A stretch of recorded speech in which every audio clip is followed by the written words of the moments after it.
제 친구 양택식 목사가 있습니다. 저거 아주 친한 절친인데요. 그 친구가 몇 주 전에 정션시티에 있는 중앙한인침례교회를 이제 담임 목사로 섬기기 위해서 이사를 갔습니다. 그 아들 양성진 여러분 잘 아시죠? 우리 교회 작은 목사라고 할 정도로 참 신실한 형제입니다.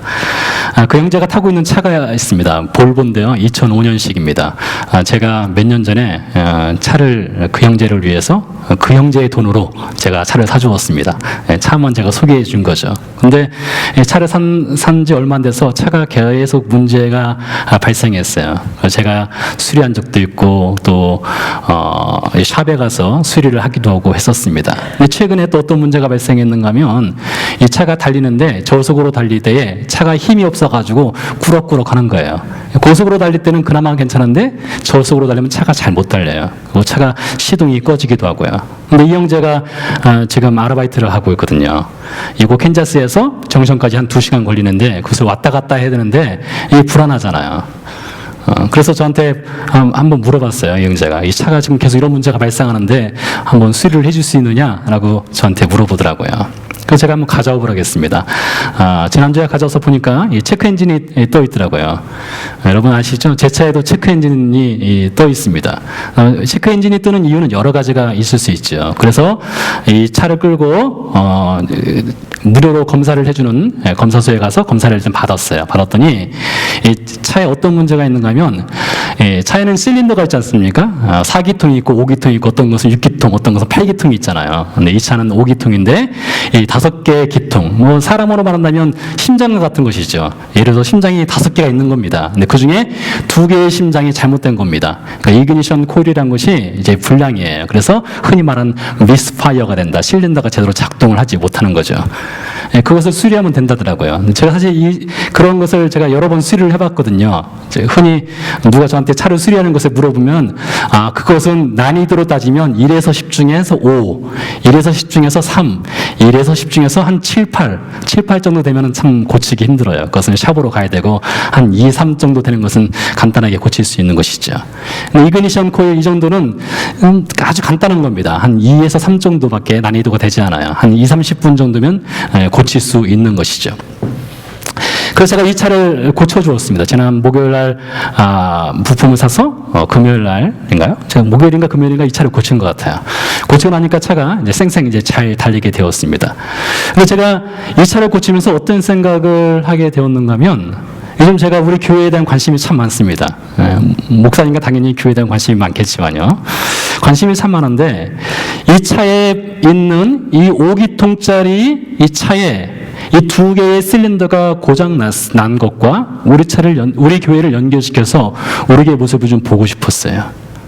혹시 우리 교회를 차로 비유한다면 5기통짜리 우리 교회가 혹시 그 중에 2개 정도가 미스파이어 고장나 있지 않은가 이런 생각이 들더라고요. 우리는 지난주에 어떤 말씀을 들었는가 하면 교회의 2 심장에 관한 말씀을 들었습니다. 교회는 2개의 심장이 있다겠습니다. 하나는 기도의 심장이 있고요. 말씀의 심장이 있다겠습니다. 오늘 우리 선교사님 참 은혜스럽게 기도해 주셨는데요. 우리가 20년 혹은 10년 뒤에 우리 교회가 이 땅에서 여전히 선교를 하고 여전히 복음을 전하고 여전히 하나님을 예비하기 위해서는 지금 당장 우리 교회에 2개의 심장이 뛰어야만 그때 10년 뒤, 20년 뒤에도 우리가 하나님을 예비할 수 있고 하나님의 선교로 더 힘있게 할 수 있다는 것이죠. 그렇게 볼 때 그 이그니션 코일 같은 이 2개의 심장이 제대로 뛰어야만 한다는 것입니다. 오늘 저는 또 다른 심장을 하나 더 오늘 말씀을 통해서 우리 교회에 적용해서 말씀을 드리고자 합니다.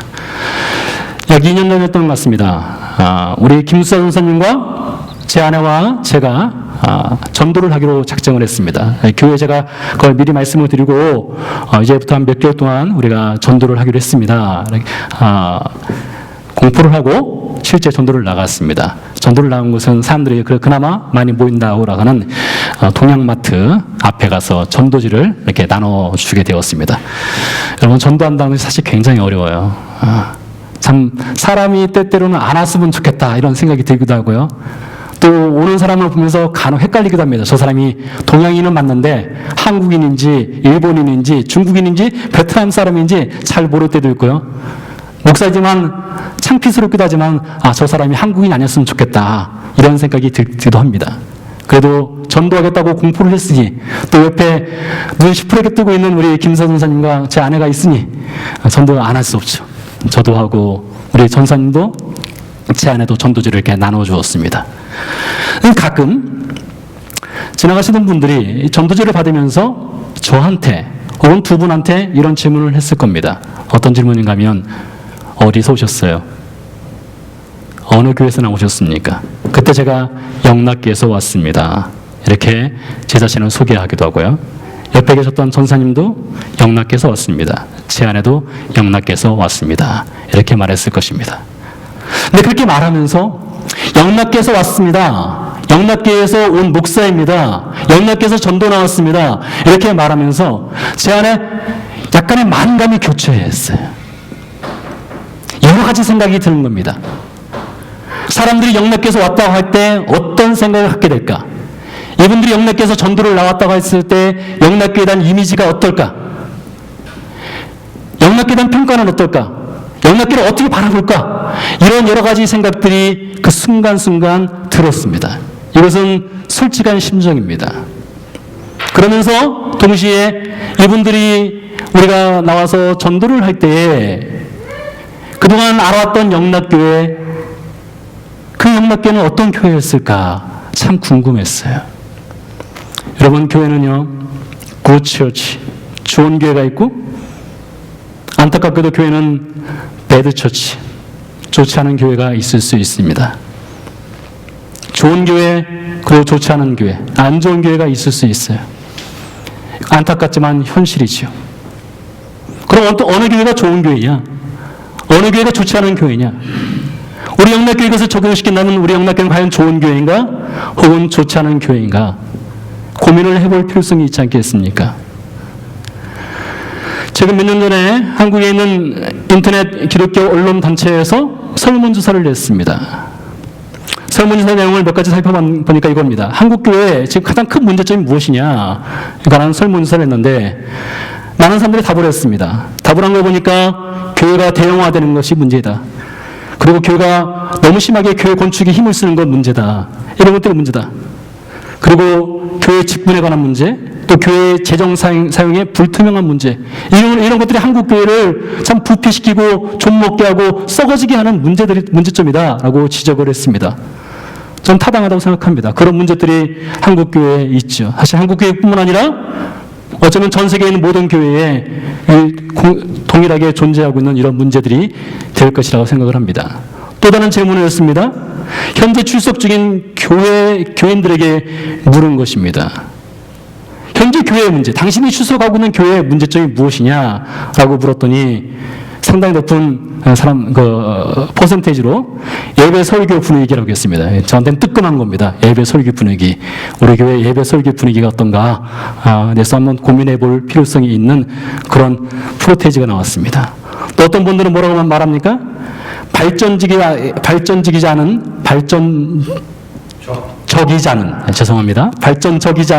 목회자. 그러니까 목회자가 발전이 없다는 거예요. 목회자 공부를 안 하는 겁니다. 했던 설교 또 하고, 했던 설교 또 하고, 했던 설교 또 하고. 네, 그런 것일 수도 있고요. 저 자신에게도 참 따끔한 말씀이기도 하죠. 또 무엇입니까? 교회 건축과 관련된 것, 또 지나친 전도, 이런 것들이 교회의 문제점이다라고 지적을 했습니다. 또 다른 것을 보니까요. 그래서 현재 교회를 떠나고자 하는 이유, 이제 떠나려고 작정하는 사람들이 있겠죠. 그런 문제들이 있으니까. 151명에게 물었는데 교회를 떠나고자 하는 이유도 큰 차이가 없습니다. 교회 교육의 문제가 있을 수도 있고요. 또 교회 재정적인 문제가 있을 수도 있고요. 교인들 사이에 문제가 있을 수도 있고요. 목회자의 문제가 있을 수도 있겠죠. 안 들어요? 그러면 이런 교회에 여러 가지 문제점들이 있는데, 그러면 당신이 다시 교회로 온다면 당신이 선호하는 교회, 당신이 바라보고 있는 교회, 당신이 원하는 교회는 어떤 교회입니까? 라고 물었어요. 빨간색은요, 출석하고 있는 사람들한테 물은 것이고요. 바란 것은요, 기독교인이지만 교회 출석하고 있지 않은 사람들에게 물은 것입니다. 예배 분위기가 좋은 교회로 가고 싶답니다. 민주적 의사소통이 있는 교회로 가고 싶답니다. 그리고 또 한 가지는 작지만 건강한 교회로 가고 싶다라고 말을 하고 있습니다. 어쩌면 모두가 다 원하는 것인 것 같기도 합니다. 근데 제가 이 통계를 보면서, 이 설문조사를 보면서 이 설문조사를 했던 그 기관이 의도했던지 의도하지 않았던지 무엇인가 아주 중요한 핵심을 빼는 것이 있지 않은가. 어쩌면 이미 그것을 다 알고 있고 당연한 것이기 때문에 설문조사에 넣지 않았을 수도 있지만 어쩌면 그것을 간과한 것이 아닌가라고 생각되는 것이 한 가지가 있습니다. 그것이 오늘 말씀의 주제입니다. 잠시 뒤에 그것이 나올 것입니다. 여러분, 교회는요, 현대 우리나라 한국교회뿐만 아니라 미주 지역에 있는 교회, 전 세계 있는 모든 교회가 다 문제가 있지만 이 교회 문제가 오늘날만의 문제가 아닙니다. 옛날에도 문제는 있었습니다. 교회 내 파벌 문제, 요즘 얼마나 시끄럽습니까? 우리에게는 어쩐지 모르겠습니다. 교회 성적인 문란함이 있었습니다. 심지어 이 성적인 문란함은 어떤 문란함이냐? 참 입에 담기도 부끄러운 문란함인데요. 아버지의 아내와 아들이 성관계를 하는 문란함이었습니다. 여러분, 이거 천공노할 일 아닙니까? 이런 성적인 문란함이 과거의 교회에 있었습니다. 우상 숭배가 있었습니다. 헌금 문제가 있었습니다. 교인들 사이에 고소고발, 그것도 세상 법정에 나가서 고소고발하는 문제가 있었습니다. 도덕질도 있었고요. 탐욕하는 문제, 술 취하는 문제, 심지어 성경을 믿지 않는 거예요. 부활을 믿지 않습니다. 그러면서 교회에 나오는 것입니다. 여러분, 성경의 교회입니다. 어느 교회냐? 고린도 교회입니다. 이 고린도 교회는요, 바울이 선교사역 근 30년 동안에 선교사역을 하면서 약 7년 정도를 감옥에 있었고요. 남은 23년을 선교에 있어서 열심히 개척 사역을 했는데 그 중에서 가장 많은 시간을 보낸 것이 에베소 교회입니다. 에베소 교회에서 바울이 3년을 보냈고요. 두 번째로 바울이 가장 많은 시간을 보낸 교회가 어딜까요? 고린도 교회입니다. 1년 반을 사역했습니다. 이 당시에 가장 위대하다고 하는 선교사, 가장 위대하다고 하는 신학자, 가장 위대하다고 하는 목회자인 바울이 고린도에서 1년 반 동안 교회 사역을 했어요. 바울뿐이 아닙니다. 그 당시 위대한 신학자가 또 한 명 있었는데 아볼로라고 하는 신학자가 있었습니다. 바울과 아볼로가 고린도 교회에서 사역을 했어요. 요즘으로 말하면은 한국에서 가장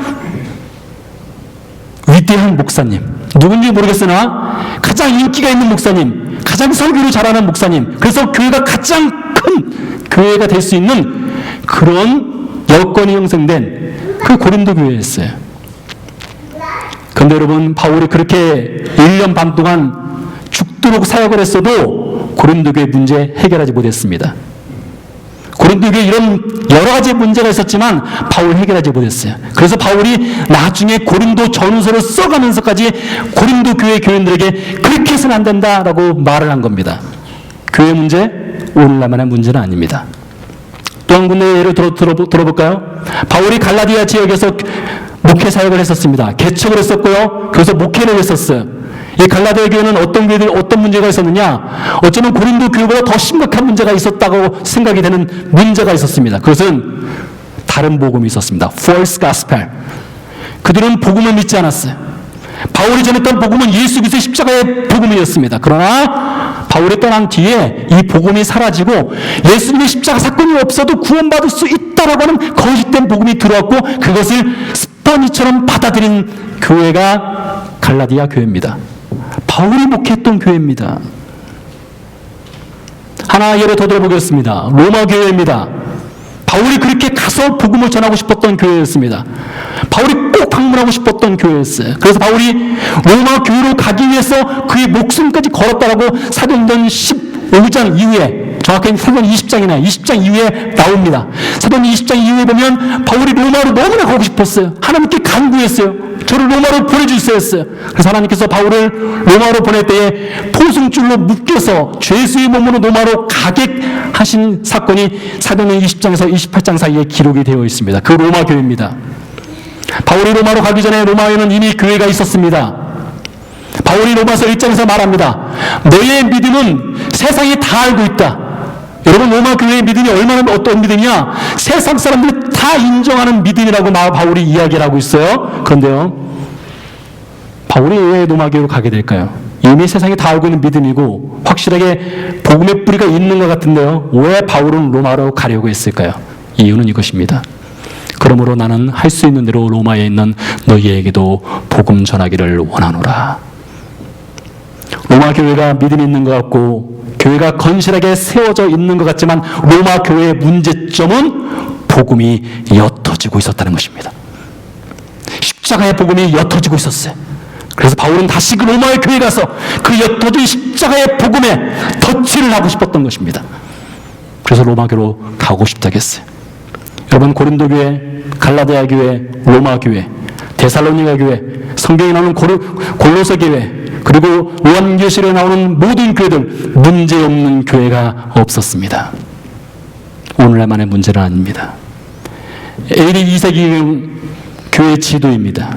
지금부터 근 2000년 전에 교회가 이렇게 확산됐습니다. 예루살렘에서 시작된 교회가 소아시아 지역을 지나서 마게도니아 지역으로, 이태리로, 아프리카로 교회가 퍼져나갔습니다. 그런 그 교회들은 문제가 없었느냐? 그렇지 않습니다. 다 문제가 있었습니다. 문제 없는 교회는 이 세상에 존재하지 않습니다. 여러분, 우리 영락교는 어떻습니까? 우리 영락교에 문제 없을까요? 문제 많습니다. 그래서 제가 사람들이 어디서 왔습니까? 라고 말할 때 영락교에서 왔습니다 라고 말하면서 만감이 교체했던 이유는 사람들이 알고 있는 영락교회, 이 캔자스 지역에 있는 사람들이 알고 있는 영락교회가 어떤 모습일까?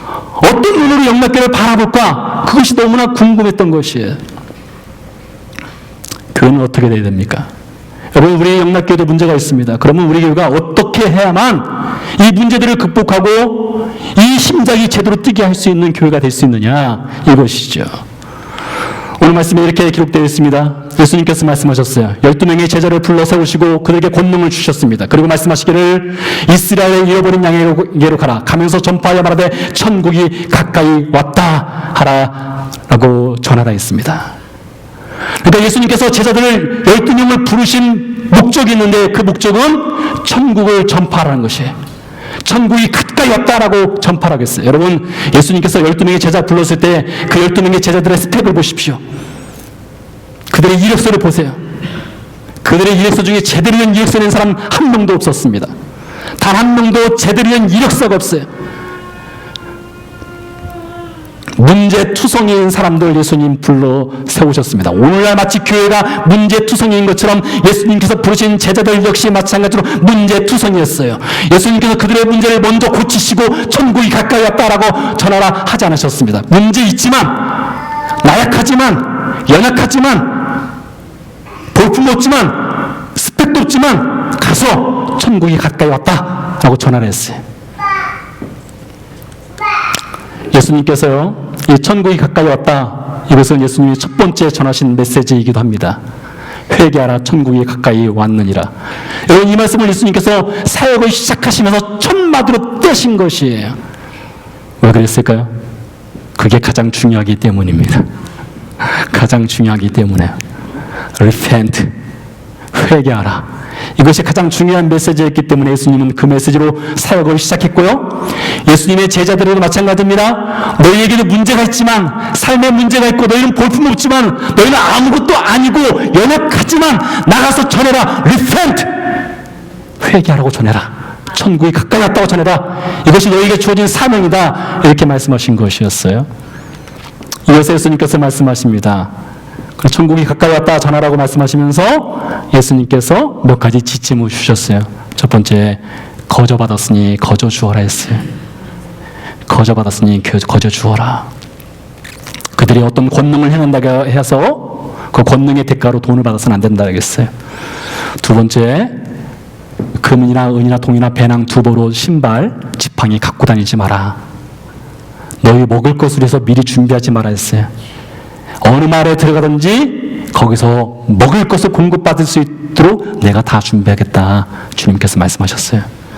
세 번째, 예수님 말씀하셨어요. 머물 집을 찾고 평안을 빌라 했어요. 어느 마을에 들어가든지 어느 성에 들어가든지 머물 곳을 찾아라. 그리고 그 집에 들어가서 살아라. 있어라. 복음을 전해라. 그리고 그 집에 평안을 빌어라. 예수님이 이렇게 지침을 내려주셨어요. 마지막에요. 영접하지 않으면 떠나라 했어요. 여러분, 이 말씀이 굉장히 무서운 말씀입니다. 어느 마을에 들어가서 복음을 전했는데 천국이 가까이 왔다 회개하라고 말했는데 그 마을이 그것을 받아들이지 않으면 구걸하지 말라는 거예요. 여러분, 복음은 구걸하는 것이 아닙니다. 받아들이지 않으면 떠나라는 것이에요.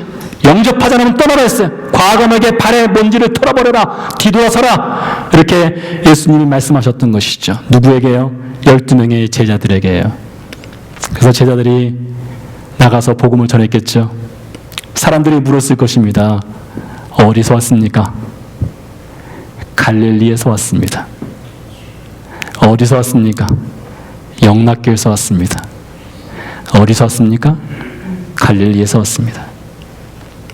여러분, 이 말이요, 갈릴리에서 왔습니다. 이 말이요, 사실 제가 갈릴리 출신이다라고 말하는 것도 부끄러운 것이고요, 듣는 사람들 입장에서는 귀를 닫아버릴 수 있는 말이에요. 왜 그런가 하면요, 예수님께서 갈릴리에서 사셨습니다. 예수님은 갈릴리 출신이었어요. 예수님께서 세상에 나가서 말씀을 전할 때에 그분의 기적을 보고 그분의 말씀의 위대함을 사람들이 보고 따라왔습니다. 그러나 예수님이 갈릴리 출신이라는 것을 알게 되었을 때에 사람들이 찾아봐라. 갈릴리에서는 선지자가 나지 못하느니라 했어요. 이미 갈릴리 사람들에 대한 편견이 있었어요. 갈릴리 사람들에 대한 좋지 않은 인식이 있었습니다. 갈릴리 사람들은 별 보잘것없는 인생들이라고 그들은 여기고 있었습니다. 그렇기 때문에 귀를 막아버렸어요. 천국이 가까이 왔다라고 아무리 전해도 그 메시지를 들으려 하지 않는 사람들이 많이 있었습니다. 어쩌면 그래서 그럴까요? 예수님께서 그들에게 주신 능력이 있었습니다. 기적을 행할 수 있는 능력, 병 고치는 능력, 심지어 죽은 자를 살리는 능력을 예수님께서 제자들에게 주셨습니다. 여러분, 그런데요, 제자들이 행한 기적, 능력, 병 고치며 사람들을 끌어모으는 데는 탁월한 효과가 있지만 복음으로 접목시키는 데는 한계가 있습니다. 예를 하나 들어보겠습니다. 예수님께서 물고기 2마리와 보리떡 5개로 5,000명을 먹이셨습니다. 사람들이 다 놀랐습니다. 다 환영했어요. 그래서 예수님을 사람들이 찾아왔어요. 그래서 예수님을 그들의 왕으로 삼고자 했습니다. 수많은 사람들이 예수님께 몰려나온 거예요. 기적을 보고 체험하고요. 그때 예수님께서 그들에게 말씀하셨습니다. 너희가 하늘에서 내려온 산떡인 나를 먹어야만 너희에게 영생이 있다. 예수님께서 천국 복음을 전했어요. 그랬더니 사람들이 어떻게 하는가 하면 바로 반응이 나왔습니다. 귀를 딱 닫아버렸습니다. 천국 복음 듣자. 하나님 나라, 그들의 관심은 배에 가는 것인데 하나님 나라의 복음을 듣자 관심을 다 닫아버렸어요. 그리고 주님을 떠나버렸습니다. 기적의 한계가 그것입니다. 예수님도 기적을 통해서 사람 구원하지 않으셨어요. 예수님 십자가 통해서 사람 구원했지 않습니까? 심지어 예수님을 따르겠다고 했던 제자들조차도 천국 복음 전하자 예수님을 떠나 버렸다라고 요한복음 6장에 나와 있습니다. 그런 중에 남은 사람들이 있었는데 예수님의 12제자입니다. 12제자 중에 베드로가 이렇게 얘기하죠. 주여, 영생의 말씀이 주께 있사오니 주님이 우리에게 배고픔을 해결해 주시기 때문에, 주님이 병 고쳐 주시기 때문에, 주님이 죽은 자를 살리기 때문에, 주님이 앉은 자를 일으키시기 때문에, 눈먼 자를 뜨게 하기 때문에 주님을 따르는 것이 아닙니다. 주님이 영생의 말씀을 주시기 때문에, 천국을 우리에게 주시기 때문에 우리는 누구에게로도 가지 않고 주님만 따르겠습니다 라고 베드로가 얘기한 것이에요. 2016년에요, 영국 옥스퍼드 사전에서 전 세계에서 가장 그 해에 가장 많이 사용된 이슈가 된 단어들을 선택을 하였습니다. 해마다 선택을 하는데요. 2016년에 영국 옥스퍼드 사전에서 선택한 단어는 false truth란 것입니다. 번역을 하면 탈진실이란 겁니다. 탈진실. 이 탈진실이라는 것은 무엇인가 하면 간단하게 말씀드리면 사람은 듣고 싶은 것만 듣는다는 것입니다. 자신이 듣고 싶은 것만 듣고 듣기 싫은 것 듣지 않는다는 것이에요. 안타깝게도요, 제가 여러분 앞에서 지금 말씀을 전하고 있지만 이 순간에 저는 사실 마음에 기도하면서 전하는 것이에요. 하나님, 정말 이 메시지가 우리 교우들 귀에만 들어가는 것이 아니라 마음에 뿌려지고 그것이 열매 맺기를 바라는 마음으로 말씀을 전하고 있어요. 그러나 안타깝게도 듣고 싶은 것만 들으려 하는 세대예요. 듣고 싶은 것만 들으려는. 그래서요, 감정의 진실을 삼켜버리는 세대가 되었다겠습니다. 감정. 내 감정에 따라서 내가 듣고 싶은 것만, 내가 원하는 것만 듣고 받아들이는 세대가 되었다는 것이죠. 최근에요, 미국 드라마 중에 아주 인기 있는 드라마가 방영이 되었습니다. 5편짜리 아주 짧은 드라마인데요. 드라마 제목은 체르노빌이라는 드라마입니다. 이 체르노빌이라는 드라마는 1986년 4월 26일 새벽 1시 23분 40초경에 우크라이나에 있는 체르노빌 원전이 폭발한 사건이 있었습니다. 그것이 배경이 된 드라마가 되겠습니다. 5부작으로 구성된 이 드라마의 첫 번째 장면에 나온 질문이 있었습니다. 이것입니다. 거짓말의 대가는 무엇인가? 라는 질문으로 이 드라마가 시작이 됩니다.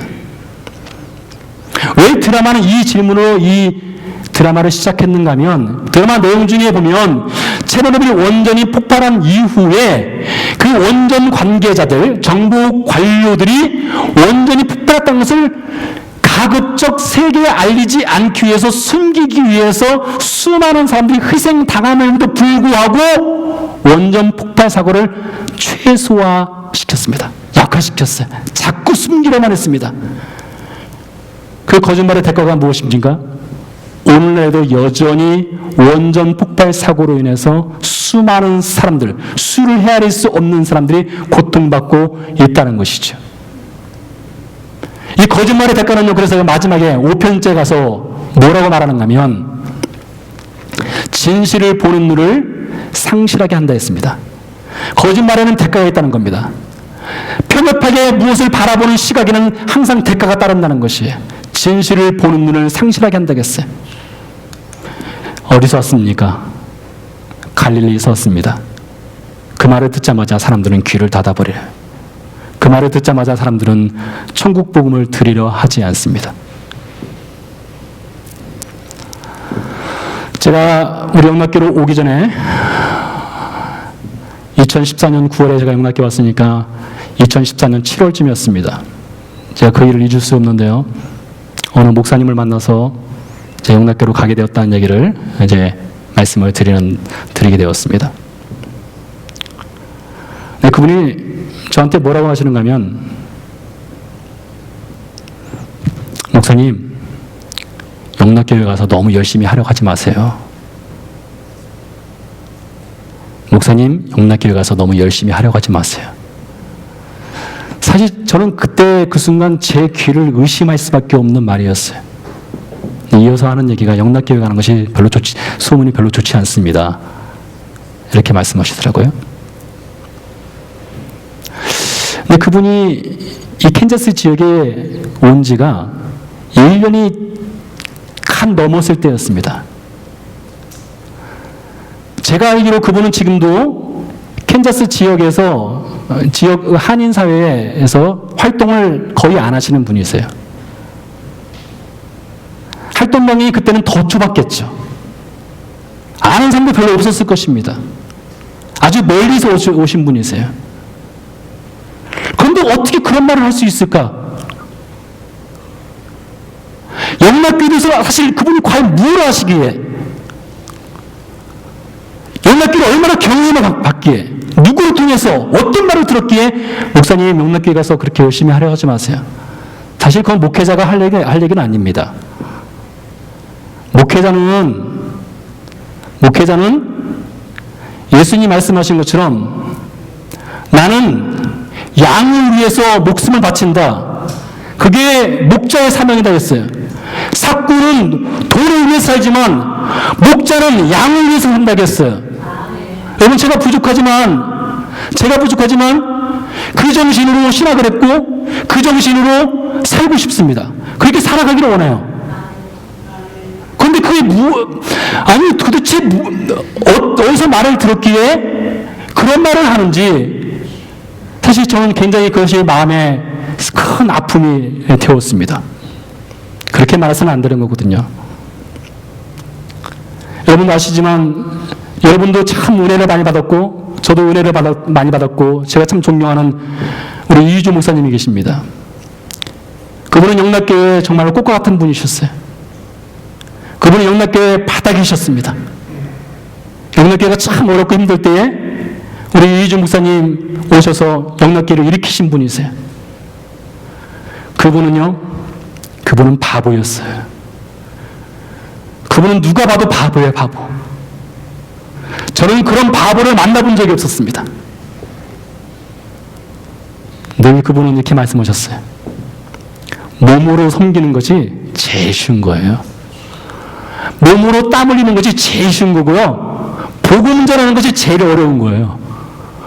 복음 전하는 것이 제일 어렵고 몸으로 섬기는 건 아무것도 아니에요, 목사님, 저한테. 여러분, 제가 이 두 분을 비교하니까요.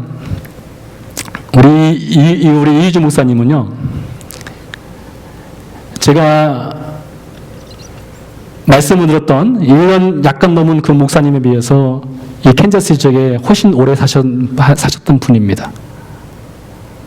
캔자스 지역에서 더 잘 아시는 분이세요.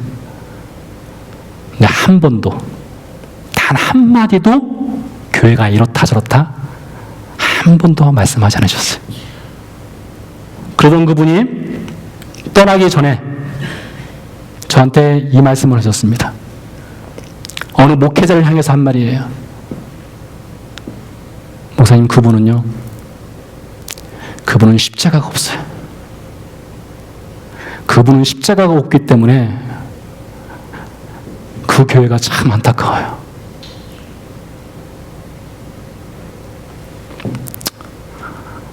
참 저한테 큰 도전이 되더라고요.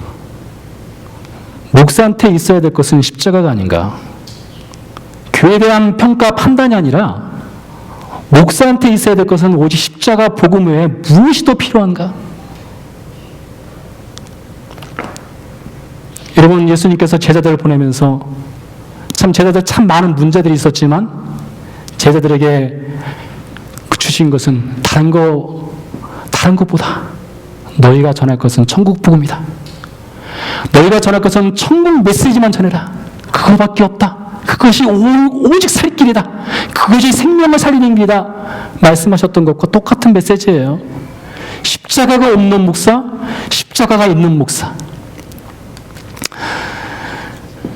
혹시 여러분 아실지 모르겠지만 최근 몇 주 사이에 인터넷을 뜨겁게 다루고 있는 큰 이슈가 있습니다. 한국교회 이슈입니다. 분당 우리교회라고 있습니다. 이찬수 목사님이라는 분인데요. 이춘석. 약간 비슷하기도 하죠. 네. 제 형님 같기도 한데요. 네, 참 존경하고 제가 말씀을 통해서 은혜 받는 목사님이십니다. 최근에 이 분당 우리교회에서 사역하는 부목사님이 동성애와 관련된 설교를 했습니다. 물론 설교 주제가 동성애는 아니었는데 설교 내용 중에 동성애 이슈에 대해서 다루었어요. 그것이 큰 문제가 되었습니다. 반동성애 연합 단체에서는 어떻게 동성애를 반대하지 않는 듯한 뉘앙스를 비치는 그런 설교를 한국의 보수 대형교회 부목사가 할 수 있느냐라고 해서 성명서를 내고 유튜브에 올리고 교회 홈페이지에 글을 쓰고 그 교회에서 그것을 해명을 하고 그런 문제가 크게 발생을 했습니다.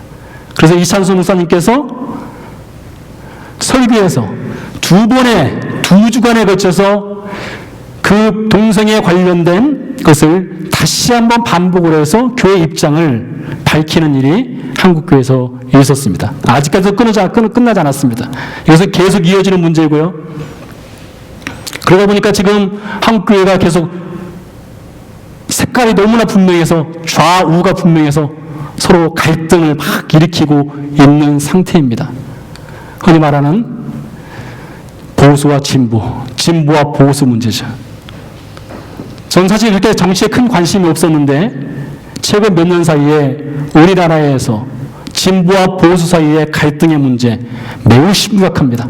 아마 여러분도 아실 거예요. 여러분 중에는 보수 입장을 취하는 분도 있고요. 여러분 중에는 진보 입장을 취하는 분들도 있을 것입니다. 그래서 진보 입장을 취하는 분들은 보수, 고리타분한 사람들이라고 생각할 수도 있고요. 보수 입장을 취하시는 분들은 진보를 보면서 저 너무 나가는 거 아니야? 이런 생각을 하시는 분들 있을 것입니다. 한국교회도 지금 이 진보와 보수의 프레임에 빠져 있습니다. 보수교회냐, 진보교회냐, 진보적 입장을 취하느냐, 보수적 입장을 취하느냐, 그것을 가지고 서로 대립을 하고 서로 싸우고 있고 서로 갈등을 일으키고 있어요. 한국교회 심각한 문제입니다. 저는 이 말씀을 준비하면서 그럼 예수님은 어떻게 했을까? 예수님은 진보인가 보수인가? 여러분 어떻게 생각하십니까?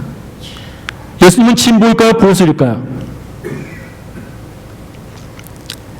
신약성경에 기록된 예수님의 삶의 행동들을 보면은 어쩌면 진보에 상당히 가깝다라고 보여지기는 내용들이 상당히 많아요.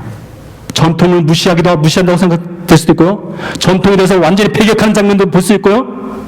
그래서 예수님은 상당히 진보적 입장을 취하는 분으로 여겨질 수 있습니다. 그런데요, 놀라운 사실은요, 예수님이 공생에 3년 사역을 하시면서 가장 많이 만난 사람들이 누군지 아세요? 보수이기 때문에, 진보이기 때문에 난 저 사람과 안 어울려, 내 색깔이 맞지 않아, 안 만날 거야. 그것이 아닙니다. 예수님이 가장 많이 만난 사람은요, 예수님을 대적하는 사람들이었어요. 예수님을 싫어하는 사람들이었어요.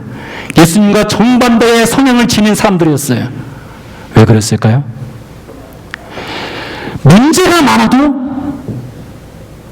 아무리 헛짐이 많이 보여도 그들이 들어야 될 천국 복음이 있기 때문이에요. 그래서 어떤 목사님이 이러시더군요. 교회는 진보의 입장에 서도 안 되고 교회는 보수의 입장에 서도 안 됩니다. 왜요? 교회는 보수인들에게도, 보수 입장을 취하는 분들에게도 복음이 필요하고 진보 입장을 취하는 분들에게도 복음이 필요하기 때문입니다. 그렇기 때문에 교회는 어느 입장을 취하면 안 돼요. 그렇게 말씀하셨어요. 그럼 저는 그것이 지극히 성경적으로 생각을 합니다. 사도 바울이 한 얘기죠. 몇 주 전 우리 장로님 설교 제목이기도 했습니다. 여러 사람에게 여러 모양으로 대하는 것. 여러분, 바울이 얼마나 보수적인 사람인 줄 아세요? 바울만큼 보수적인 사람 없습니다. 그러나 바울이 복음을 전하기 위해서 유대인들이 절대로 먹어서 안 되는 돼지고기를 바울 앞에 놓으면은 바울은 그것을 우기적우적 뜯어 먹었어요. 왜요? 자기가 돼지고기를 먹음으로써 이 사람이 마음을 열고 복음을 받아들일 수 있다면 돼지고기 왜 먹느냐 이거예요. 유대인이지만 그거 먹겠다는 겁니다. 왜요? 한 영혼 구원하기 위해서라면 자기를 완전히 버리는 거예요. 여러분, 이것이 진정한 교회 모습인 거예요. 왜요? 문제가 많아도 들어야 될 복음이 있기 때문입니다. 전해야 될 복음이 있기 때문이에요. 예수님과 바울은 똑같았습니다. 한 사람이라도 더 구원할 수 있다면 그 길을 선택했습니다. 우리 교회가 선택해야 되는 것이 그거예요. 우리 교회는요, 진보도 아니고 보수도 아니고 어떤 색깔도 아닙니다. 한 사람이라도 더 구원할 수 있다면 그 길을 가는 것이 교회의 길입니다. 최근이 아니죠. 이스라엘 예루살렘에 가면 성묘교회라고 있습니다. 성묘교회. 성묘교회는 예수님 무덤교회입니다. 흔히 예수님이 못 박혀 죽으신 골고다라고 알려진 곳인데요. 그곳에 교회가 세워져 있어요. 근 2000년 가까운 아주 오래된 교회 흔적이 남아있는 곳이기도 합니다. 굉장히 화려한 교회입니다. 예루살렘을 방문한다면 저기를 가지 않으면 사실 성지순례를 했다라고 말할 수 없을 정도로 유명한 곳입니다. 해마다 300만 명 이상의 성지순례자들이 있는데 저기는 반드시 갑니다. 예수님 무덤교회예요. 좀 더 보여드리면요, 교회로 들어가는 입구입니다. 교회 안으로 들어가면은 예수님의 무덤이라고 일컬어지는 곳이 있고요, 예수님이 십자가가 세워졌던 장소로 알려진 곳이 있어요. 아주 화려합니다. 굉장히 화려한 곳인데요. 이 예수님 무덤교회를 7개의 종파가 같이 관리합니다. 러시아 정교회, 시리아 정교회, 그리고 좀 사실 지금 기억도 잘 안 나는데요. 로마 가톨릭교회도 있고요. 여러 종파가 구역을 나눠서 같이 관리를 해요. 그 중에요. 이티오피아 교회가 있습니다. 이티오피아 교회. 여러분, 이티오피아 굉장히 가난한 나라인 거 여러분 아시죠? 나라만 가난한 것이 아니라 힘이 없으니까요. 이 예루살렘에 있는 예수님 무덤교회에서도 가장 한 곳, 가장 눈에 띄지 않는 곳을 그들이 관리해요. 근데 그들이 관리하는 곳을 제가 지나다 보면요, 이런 장면을 볼 수 있어요. 사진에서 보시다시피 여러분 아주 허름합니다. 같은 무덤교회지만 한 곳은 굉장히 화려하고요, 이렇게 어두컴컴한 곳은 아주 보잘것없습니다. 이런 장면들을 볼 수 있어요. 지나다 보면요. 근데요, 이 에티오피아 교회, 그 교회 앞쪽에 가다 보면 아주 작은 십자가가 하나 있습니다. 사이즈가 한 이만할까요? 작은 십자가예요. 볼품없는 십자가입니다. 썩었어요. 그냥 말라버린 십자가야. 눈에 잘 띄지도 않습니다. 확대해 보면요, 이 모양입니다. 이 모양의 십자가가 있어요. 저는 오늘 설교를 준비하면서 오늘날 한국교회가, 어쩌면 오늘날 우리 영락교회가 잃어버리고 있는 것이 있지 않은가? 무엇인가 하면 교회에서 밀려나고 있는 십자가와 천국입니다. 교회가 절대로 잃어서는 안 되는 십자가와 천국을 자꾸 빼내고 있어요. 그리고 이념에 사로잡혀서, 색깔에 사로잡혀서 그것을 가지고 서로 갈등하고 서로 싸우고 있어요. 누가 저 십자가 거들떠 보겠습니까? 누가 더 십자가를 보면서 누가 감동을 받겠어요? 그런데 제가 이스라엘에서 사는 동안에요, 제가 가는 곳곳마다 십자가만 보이면 사진을 찍었습니다. 십자가만 보이면. 상당히 많은 십자가를 제가 사진을 찍었어요. 그 중에 하나가 이것인데요, 이 설교를 준비하면서 이것을 보니까 눈물이 나더라고요. 그 화려한 예수님 무덤께서 밀려난 에티오피아 교회, 그리고 문 한 곳에 세워진 볼품없는 십자가, 이것이 오늘날 우리 시대의 교회의 모습이 아닌가. 십자가는 밀려나고 천국은 밀려나고 그곳에 들어와 앉아있는 갈등과 여러 가지 문제점들만 보이는 교회. 영락교회 어떤 교회입니까? 여러분, 우리 교회에 십자가가 혹시 밀려나 있지 않습니까? 우리 교회에 천국이 밀려나 있지 않습니까? 우리가 회복해야 될 것은, 우리 교회의 심장은요, 심장은 다른 거 없습니다. 우리 교회에 문제 있습니다. 쉽지 않은 해결할 문제들이 여러 가지가 있어요. 그러나 여러분, 우리가 바라봐야 될 것은요, 우리 교회는 천국 복음만 전하는 교회가 돼야 돼요. 세 가지 색깔이 있습니다. 파란 색깔, 빨간색, 노란색, 삼원색이라고 해요. 이 삼원색을 가지고 모든 색을 다 만들어낼 수 있습니다. 이 삼원색이 있으면요, 모든 것을 다 만들어낼 수 있어요. 우리 교회는 기도, 말씀, 선교, 이 세 가지 색깔이 있는 교회가 돼야 돼요. 이 세 가지 색깔을 붙잡고 있어야 됩니다. 그리고 그것을 가지고 모든 것을 다 받아들일 수 있어야 됩니다. 복음을 전할 수 있다면, 한 사람을 구원할 수 있다면, 우리는 십자가만 붙들어야 돼요. 기도하시겠습니다.